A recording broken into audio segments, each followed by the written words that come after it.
Okay, let's dive right into this. When most of us picture Machu Picchu, we just see these incredibly beautiful ancient ruins resting on a mountaintop. But when you really look at the environment, the brutal climate, and what it actually took to construct this place, it completely transforms from just a scenic ruin into an almost impossible engineering marvel. So welcome to today's Explainer, where we're going to unpack the brilliant, totally hidden techniques of the Inca builders. 2,430 meters, that is the extreme altitude of this literal city in the clouds. To put that into perspective, the crucial point here is that the Incas built this monumental stone city perched on a really steep ridge, right between two jagged peaks, and it's surrounded by deadly vertical drops. And the craziest part? They pulled off this entire feat without using iron tools, absolutely no steel, and incredibly, without even using the wheel. No way, right?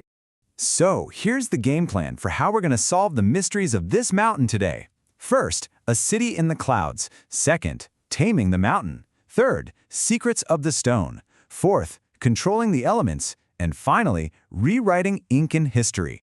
Section 1. A city in the clouds. To really understand the engineering behind Emperor Pachacuti's 15th century stronghold, we have to look at the massive existential threat they faced simply by choosing this specific location. 2,000 millimeters. That is the staggering amount of rain that can fall here in just a single year. That's nearly twice the annual rainfall you'd see in the UK, and most of it pours down in just a short 6-month window. On these steep mountain slopes, that much water literally threatened to wash the entire settlement away in catastrophic landslides. So you're probably wondering, why risk building in such a dangerous, high-altitude spot to begin with?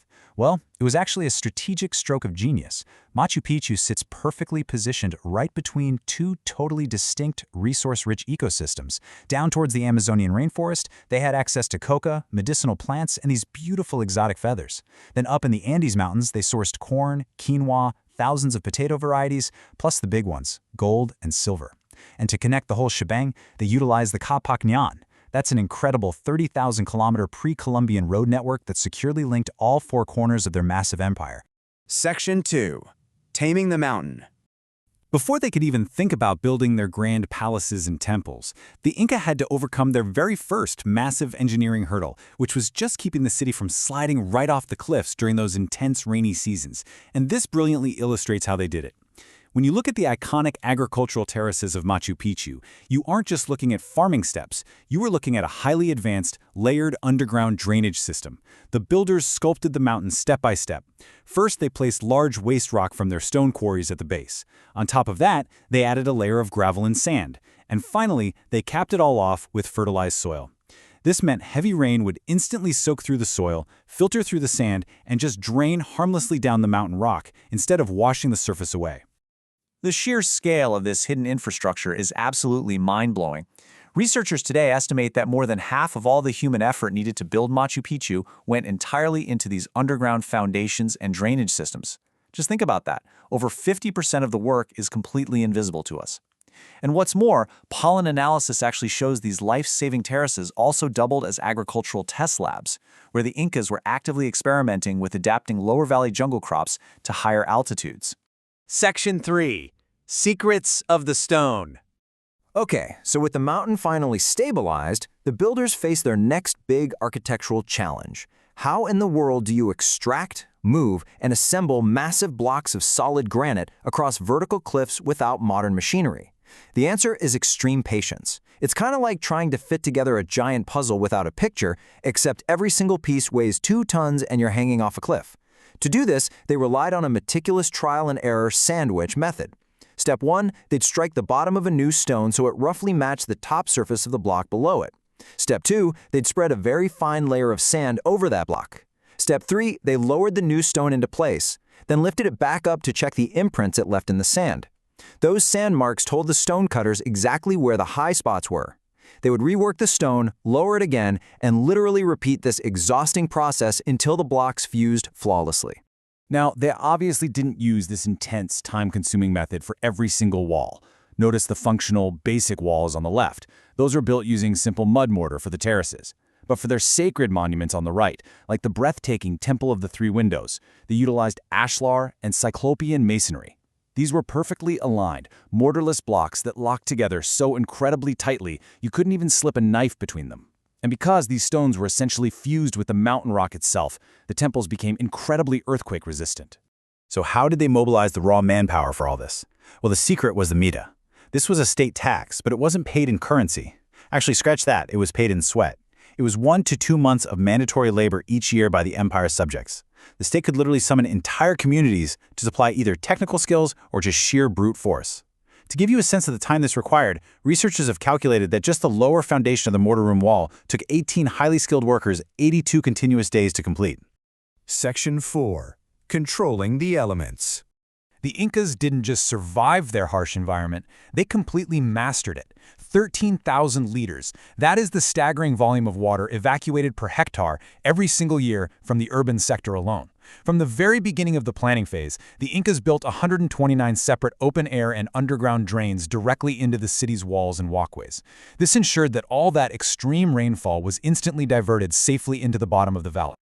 But of course, they also needed pure water for daily life and rituals. So they tapped into a natural mountain spring and built a 749-meter-long canal right through the forest.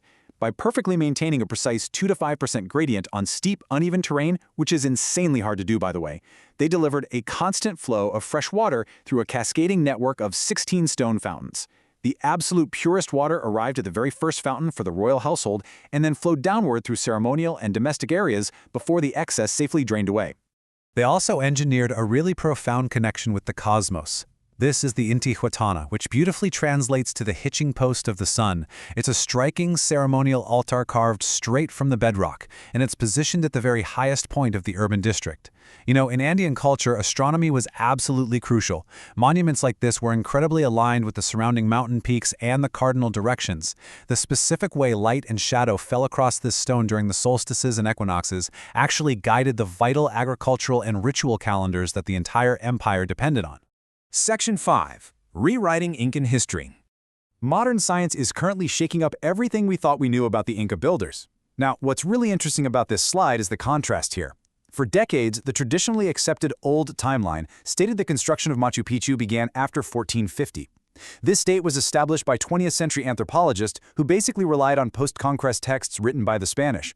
However, the new timeline, driven by a recent collaboration of Polish and Peruvian researchers, shows construction was actually underway by 1420 at the very latest.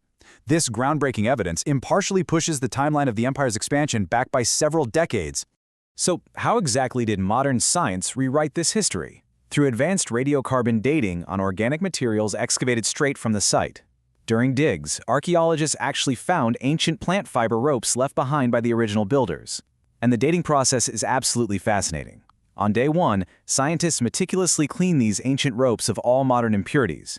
On day 2, they bake the organic samples in an oven until they are reduced to nothing but pure carbon dust.